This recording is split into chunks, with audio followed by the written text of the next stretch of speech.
harder for even other Slavic people. In Bulgarian, we say. In Polish, we say. I can hear how there are definitely like similarities. I didn't expect that, so. Good luck today. Hello. In my like daily life, I just haven't had the opportunity much, so because of that, I'm really excited to hear all about different languages and the similarities and differences. Yeah, there's so many. I think most English speakers struggle with the consonant clusters. In Slavic languages, we have different accents. What is that? Like having, sorry. I was like, for example, several consonants like str, str. Oh, str. Yeah, or we pronounce different, morphologically and phonetically we have differences with English, so. Also, I think it will be better to say about hissing sounds. Hissing sounds and consonant. Yeah, for sure. Also, in Polish, I don't know how it is for you guys, but we have these like j, t, sh. We do have it in Czech as well, but in Czech we also have j, which is like R with the thing upstairs, and no one can really like pronounce it. It's j. It's like R, but like j. It's harder for even other Slavic people. I can only imagine what it will be for English speakers. Good luck today. All the best. So do you guys think that your languages are similar, or like how similar, to what extent? Oh, absolutely.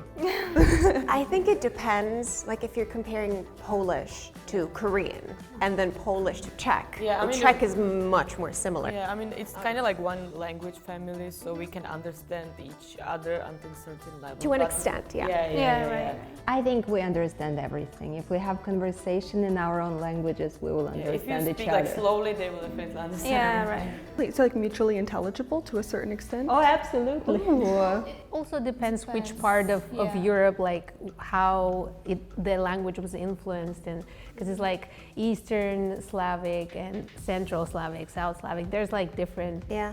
If it's your neighbor language, then you're going to be able to understand it better, I think. That's so interesting. Like grammatically or with vocabulary or both? Vocabulary. Yeah.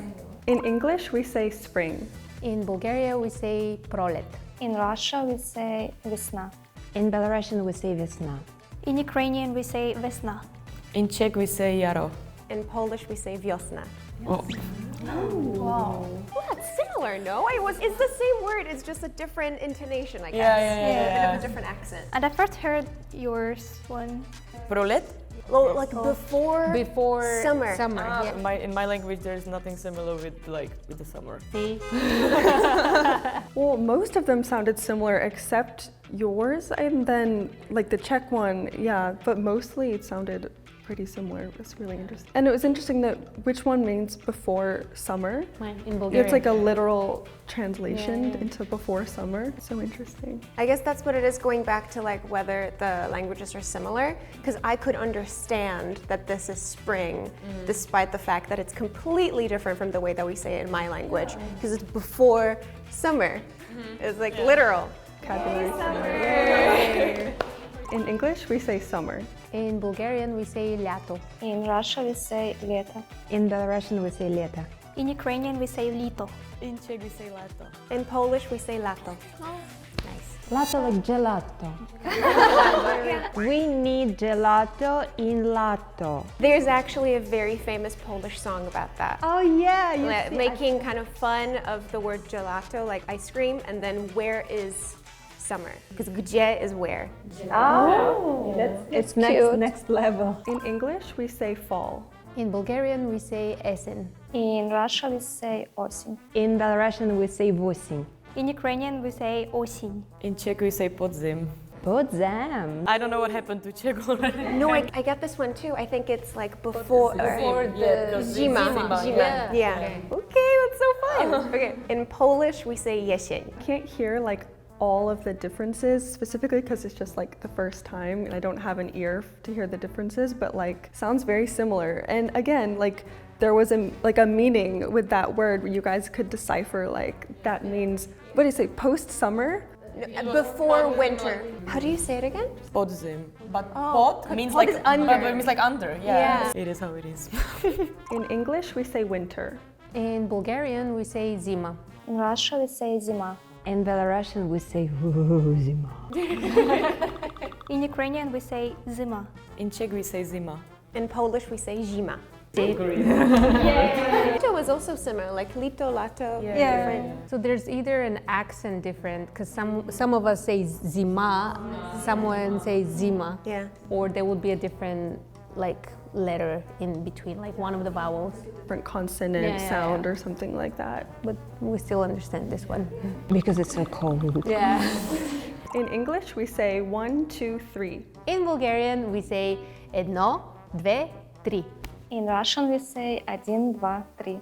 In Belarusian, we say 1, 2, 3. In Ukrainian, we say 1, 2, 3. In Czech we say 1, 2, 3. In Polish, we say 1, 2, 3.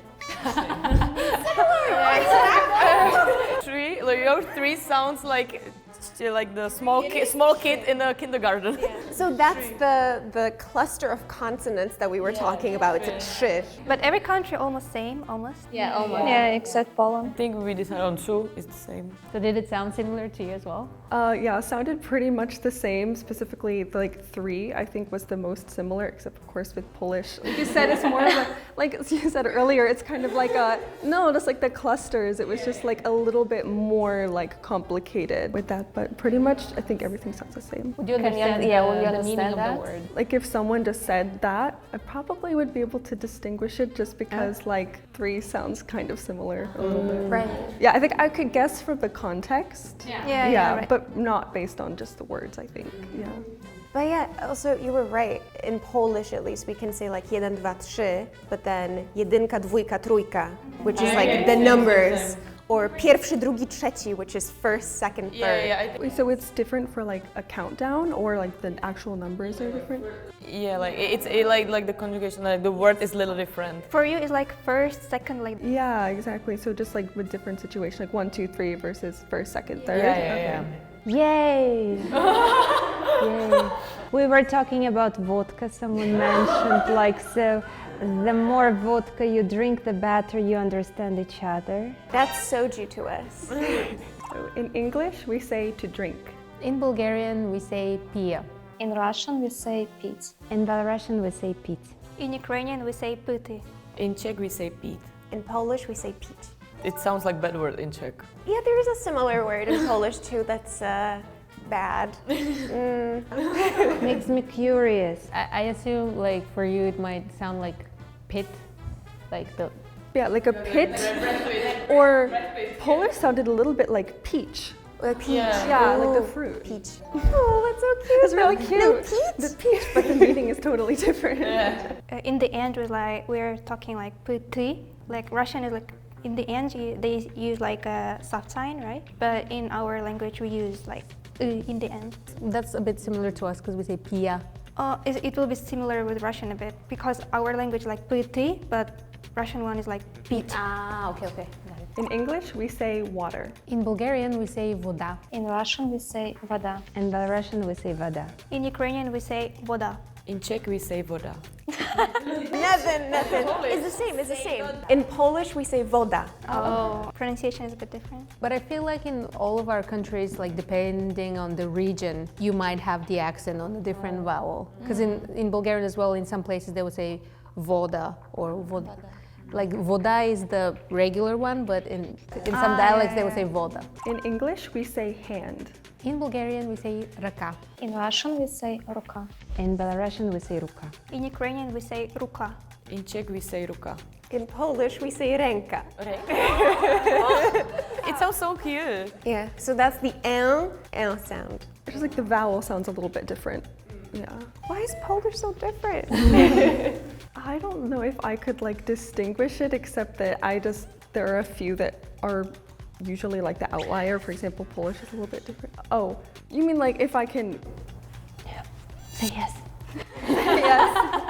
I can hear how there are definitely like similarities, and people from these countries might be able to understand like from context, even if the word isn't exactly the same, you could probably be like, oh wait, that sounds a little bit similar to this word. Like, yeah. In English, we say to eat. In Bulgarian we say yam. In Russian, we say есть. In Belarusian, we say yesti. In Ukrainian we say їсти. In Czech we say yeast. In Polish, we say jeść. Yeah, mostly similar, like it just transformed. So when you say jem, is that to eat or is it I eat? I assume it's the same, like Oh, is it the same? To eat and I eat, we conjugate, but like the default of the verb would be the same as the first, I assume. That's interesting. I never heard of that before. Yeah, because it sounds like I eat Yeah, it in sounds Polish. like that. Yeah. If we say like I eat, that will be a little bit different, like in the end. Yeah, like the conjugation. But in your guys' languages, do you also say I eat as jem, ja jem? Yaim. In Ukrainian, like я їм. So the ending is going to be like M. I think I need to be listening more carefully because like I can hear there are differences, but like I can't pinpoint exactly where it is. So in English, we say night. In Bulgarian, we say nosht. In Russian, we say ночь. In Belarusian, we say noch. In Ukrainian, we say ніч. Nich. In Czech, nich is like nic, like nothing. Nothing. Anyways, in Czech we say noc. In Polish, we say noc. I think I would get that one. If I heard someone say it, I would understand that that's night, I think. And also it starts from an, even in English, so everything is an. I wonder if it's the same etymology. Or just random. Yeah, could be. You never know. So in English, we say chair. In Bulgarian, we say stol. Oh. See? I knew this was gonna come. Which is stable. But stol is the table. Yeah, that's what I'm talking about. In Russian, we say стул. In Belarusian, we say stool. Stool, not stole. In Ukrainian, we say стілець. Stilettos? Sounds like skeletons. In Czech we say židle. Okay. Oh, okay. In Polish, we say krzesło. Oh, kreslo, we have that. And we it's also like have the- stoic, which is like at a bar when you have these like what you call them, like bar stools. That's stoic. So I guess that makes sense for your guys' krzesło to be stool. Oh, okay. For us, kreslo would mean like a couch, like not a couch, but Not like couch, but a small couch. What is the English word for that? Sofa, yeah, sofa. the one for one person. But we have a really weird word for that. I guess in the US at least, we call it a love seat. Let's The really small sofa, sometimes people will just call that like a love seat. So if I go to a shop and I say, hello, I would like to buy a love seat? they would be like, yeah, sure, we have in different colors. At least in the US, that's what we call it in American English. I don't know if it's different in other places. Yeah. That sounds kind of sexy. I think it's because it's like small, so only like maybe 2 people can sit on it, so you gotta get really close. Ah, that's so funny. In English, we say book. In Bulgarian, we say kniga. In Russian, we say книга. In Belarusian, we say kniha. In Ukrainian, we say книга. In Czech we say kniha. Oy, oy, oy, oy. In Polish, we say książka. Wow. There's so many whispering sounds. Try to spell it. That's the tough part. Książka. Książka. Książka. I guess I'm not reading books when I'm in Poland. Polish kind of sounds like, at least in Bulgarian, when we have when we want to call a smaller book or to make it sound, yeah, it's kniżka. This kind Yeah, of it's sounds like the, like it. yeah. Oh, a small book in Polish would be książeczka. Oh my god. I mean, in Czech we also have like the knížečka. That's like really small book. Knižčica, we can say it. Kniżonka. Like to make it sound cute. Yeah, we just add that. In English, we say class. For class. In Bulgarian, we say čas. So we are talking about class or like about lesson? The lesson. The lesson. Okay, in Russian, we say урок. In Belarusian, I would also say urok. In Ukrainian, we also say урок. So in Czech we say hodina. Oh, like godzina. Like Yeah, but because like you can say hodina, like for example, like 1 p.m. yeah, like an something hour. like in time, but also like when you also like have like chemistry class or like geography class, we say hodina zeměpisu, hodina chemie. Interesting. So I might get this wrong because I'm very confused, but in Polish we say przedmiot. Przedmiot. Which is like a thing. It literally means thing. Yeah, in Czech we do have it as like předmět can be like the subject in school or subject like the thing. So it's a very good word to get us confused. This was a little confusing. Why use many words when few words do trick? Absolutely, the office. Yes. In English, we say to dance. In Bulgarian, we say танцувам. In Russian, we say танцевать. In Belarusian, we say танцевать. In Ukrainian, we say танцювати. In Czech, we say tancovat. In Polish, we say tańczyć. But we also say tańcować, but that's kind of like maybe slang or something. Because I have heard that before, but I don't think it's the correct word for to dance. But I guess we have the same root, which is the Yeah, dance, right. tanz. Well, dance and tanец, dance sounds a little bit, they might. Yeah, a little bit similar. There are a few words which are like, you can hear the similarities with English. So we say like танцювати, but if I say like I dance, it's like я танцюю. So it's like changing every time in the end. Oh, Oy, oy, oy, another one. In English, we say to learn. in Bulgarian, we say уча. In Russian, we say учить. In Belarusian, we say вучиться or вучить. In Ukrainian, we say вивчати. It sounds something completely different. In Czech, we say učice. In Polish, we say uczyć się. Wow, they end. Się. Się. Maybe choose like. But we do say as well уча се, like myself. I think in Russian, we say actually учиться. In Polish, the part się is quite is important. Is important because if you just say uczyć, then that means to teach. Yeah, it's same in Czech. That word, does it have like a meaning by itself? No, it doesn't have any meaning, but if you have to add it if you want the specific word. That's why Slavic languages are kind of like. Yeah, don't do it. Don't do it. I mean, obviously it's clear like it's part of the same language family, and the thing I found most interesting is that if somebody has like a word that sounds different from everyone else's, usually you guys can like understand the components of it, or like where that comes from. It's like, oh, so that means that. So that mutual intelligibility thing is really, really fascinating to me. Yeah. In English, we say cow. In Bulgarian, we say krava. In Russian, we say корова. In Belarusian, we say корова. In Ukrainian, we say korova. In Czech, we say krava. In Polish, we say krowa. It's almost the same. Almost the same, yeah. In English, we say grandmother. In Bulgarian, we say baba. That's like ajma in Polish. Baba. In Russian, we say бабушка. In Belarusian, we say baba. In Ukrainian, we say бабуся. Oh, so cute! It's cute and funny at the same time. In Czech, we say babička. Oh, it's like a butterfly in Ukrainian. Oh, babuška. In Polish, that would be like cute lady. Oh, babička. In Polish, we say babcia. We can also say babcha, but it's like slang. I feel like mostly so far I've noticed the differences would be with the T sound. T, T, Ch, Sh, J. These are the ones that we kind of like either incorporate or take out.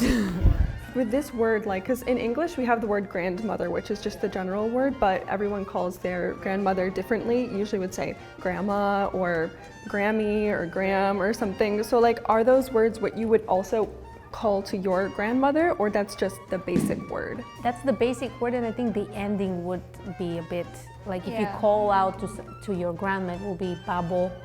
Like you would change the ending. But yeah, in Polish, it's the same. The way that there's grandmother and grandma. It's just the same word.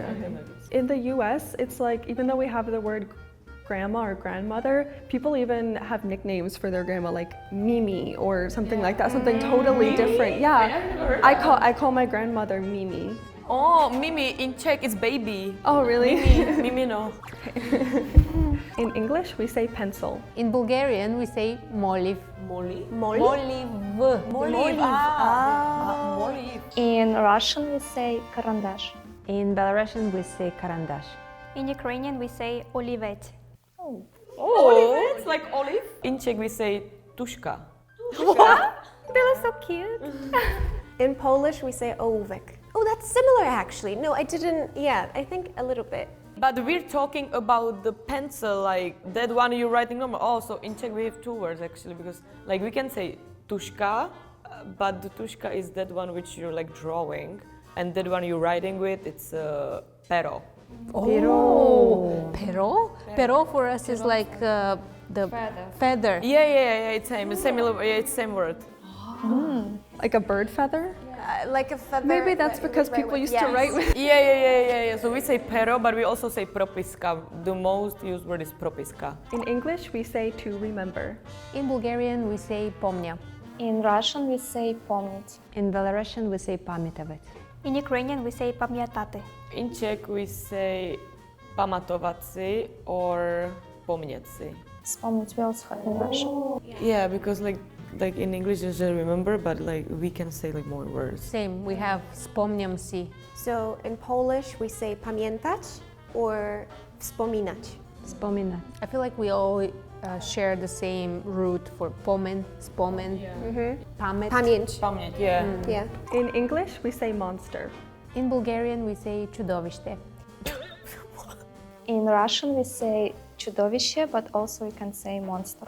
In Belarusian, I hope we say чудовище. And I promise I will check. In Ukrainian, we say monster. In Czech, we say příšera. In Polish, we say potwór. Potwór! Well, yeah, what's the meaning? I don't know. It's a monster. I don't know. Because for us, like чудовище, chudo means miracle. Yeah. Oh, I think in Slovak, like čudovať, it means something like give it to like be surprised or something like that. So I guess, I'm not sure, but tvor is like a Yeah, like the something like that you creature. created. Yeah. Oh. So maybe that's where it comes from. Very confusing. Exciting. It was fun. You guys three, like you almost sound similar. Yeah. You always have something like shun, Yes. something extra. I'm actually curious to see what the English speaker thinks about our languages. Very interesting for me. I actually studied linguistics a little bit in university, but we didn't really ever touch on Slavic languages. So yeah, this was really, really interesting for me to see like the connections, and then I was like really interested if the similarities and differences were grammatical or more word-based. So now I get to like understand it a bit more. Yeah, very, very enlightening for me, very interesting. And I was more shocked that there were words similar with English. I didn't expect that, so. There was one language I understood all the words, which was very exciting for me, English. Thank you so much. Today we compared 6 Slavic countries' languages. If you like this video, please like, subscribe, and comment down below. See you next time. Bye.